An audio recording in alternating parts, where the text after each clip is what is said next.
Hello hi Athens life സ്റ്റൈലിലേക്ക് സ്വാഗതം. ഇന്നത്തെ എൻ്റെ വ്ളോഗ് വളരെ സ്പെഷ്യലാണ്. ഇന്ന് എന്നെ സംബന്ധിച്ച് ഒരു സാഡ് ഡേ അതുപോലെ തന്നെ ഹാപ്പി ഡേ എന്നും പറയാം. കാരണം ഞങ്ങൾ ഏറ്റവും അധികം സ്നേഹിക്കുന്ന ഞങ്ങളുടെ അനിയൻ ഇവിടെ നിന്ന് ഓസ്ട്രേലിയയിലേക്ക് മൈഗ്രേഷൻ ആകിയാണ്. അപ്പോൾ അവൻ്റെ ഫെയർവെൽ പാർട്ടിക്കാണ് ഇന്ന് ഞങ്ങൾ പോകുന്നത്. ഫെയർവെൽ പാർട്ടിയിൽ പങ്കെടുത്തതിന് ശേഷം അവിടെ നിന്ന് അവനെ എയർപോർട്ടിൽ കൊണ്ടുവന്നാക്കണം. അപ്പം അവൻ്റെ ആ ഒരു വ്ളോഗാണ് ഞാനിവിടെ ചെയ്തിരിക്കുന്നത്. കാരണം എന്താണെന്ന് ചോദിച്ചാൽ ഏത് കാര്യത്തിനും എപ്പോഴും വിളിച്ചാൽ വിളിപ്പുറത്ത് എന്ന് പറഞ്ഞതുപോലെ ഞങ്ങൾ ഒരുമിച്ച് സന്തോഷവും സങ്കടവും ഒക്കെ പങ്കുവച്ച അനേക സന്ദർഭങ്ങൾ ഉണ്ടായിട്ടുണ്ട്. അവൻ്റെ വിവാഹമൊക്കെ കഴിഞ്ഞു. ഏകദേശം 10 മാസത്തോളം അവൻ വെയിറ്റിങ്ങിലായിരുന്നു. അവൻ കട്ട വെയിറ്റിങ്ങിന് ശേഷം അവൻ്റെ മൈഗ്രേഷൻ ലഭിച്ചു. അങ്ങനെ അവൻ ഓസ്ട്രേലിയയിലേക്ക് അവൻ്റെ വൈഫിൻ്റെ അടുത്തേക്ക് പോവുകയാണ്. അവന് സന്തോഷമാണെങ്കിലും ഞങ്ങൾക്കൊക്കെ വളരെ സങ്കടമാണ്. ഞങ്ങളുടെ ടീമിൽ നിന്ന് ഒരംഗം കുറഞ്ഞു. അപ്പം നേരത്തെ നമ്മൾ എല്ലാ കാര്യത്തിനും എപ്പോഴും നമ്മുടെ എല്ലാ വീക്കെൻഡും നമ്മൾ അങ്ങോട്ടും ഇങ്ങോട്ടും പോവുകയും വരികയും സഹകരിക്കുകയും ഒക്കെ ചെയ്യുന്ന ഞങ്ങളുടെ ഒരു കട്ട ബ്രദറായിരുന്നു. അപ്പോൾ അവന് ഇനിയിപ്പം അങ്ങനെ ഞങ്ങൾക്ക് സുലഭമായിട്ട് കിട്ടില്ലല്ലോ എന്ന് ഓർക്കുമ്പോൾ വളരെ സങ്കടമുണ്ട്. പക്ഷേ എന്ത് ചെയ്യാനാണ്, നമ്മളുടെ ജീവിതത്തിലൊക്കെ പലരും നമ്മുടെ ജീവിതത്തിന് കുറച്ച് നാളത്തേക്ക് നമ്മുടെ ജീവിതത്തിൻ്റെ പാർട്ടായി മാറുന്നു. പിന്നെ അവർ നമ്മളെ വിട്ട് ഇതേപോലെ പഠനത്തിനും അതുപോലെ മൈഗ്രേഷനായിട്ടും ഒക്കെ നമ്മളെ വിട്ടു പോകുമ്പം നമ്മുടെ കുഞ്ഞുങ്ങളായാലും അതുപോലെ തന്നെ നമ്മുടെ ഫാമിലി മെമ്പേഴ്സ് ആയാലും അതുപോലെ ഫ്രണ്ട്സ് ആയാലും ഒക്കെ പോകുമ്പോൾ നമുക്ക് വളരെ സങ്കടമാണ്. അത് നമുക്ക് അവരുടെ പ്രസൻസ് നമുക്ക് നമ്മളെ അത്രമാത്രം സന്തോഷിപ്പിച്ചിട്ടുണ്ടോ അതേപോലെയാണ് അവരുടെ ആബ്സെൻസ് നമ്മളെ ഒരുപാട് വിഷമിപ്പിക്കും. അത് നമുക്ക് ഓവർകം ചെയ്ത് വരാൻ കുറച്ച് സമയങ്ങളെടുക്കും. അങ്ങനത്തെ ഒരു ബ്ലോഗാണ് ഇന്ന് ഞാനിവിടെ ചെയ്തിരിക്കുന്നത്. നിങ്ങൾക്കും ഇങ്ങനെയുള്ള സന്ദർഭങ്ങൾ ഉണ്ടായിട്ടുണ്ടെന്ന് എനിക്കറിയാം. ഇങ്ങനെയുള്ള സന്ദർഭങ്ങൾ നിങ്ങൾക്ക് ഉണ്ടായിട്ടുണ്ടെങ്കിൽ ഒന്ന് കമൻറ്റ് ചെയ്യണേ. അതുപോലെ എൻ്റെ ബ്ലോഗ് കാണുക, സപ്പോർട്ട് ചെയ്യുക, സബ്സ്ക്രൈബ് ചെയ്യുക. Thank you for watching. തുടർന്ന് നമുക്ക് വീഡിയോയിലേക്ക് പോകാം.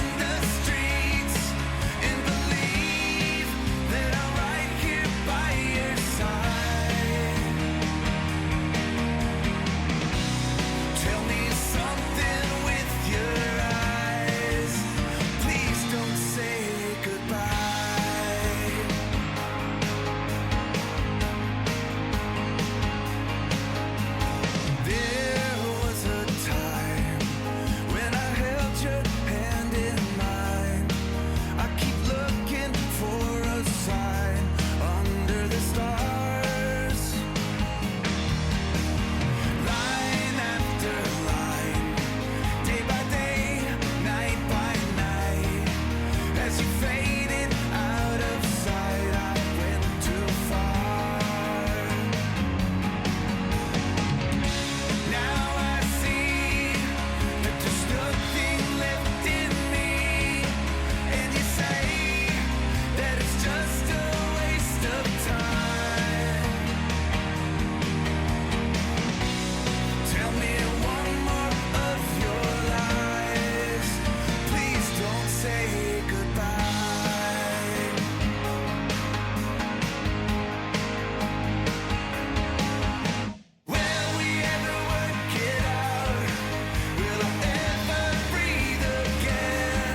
സാമേ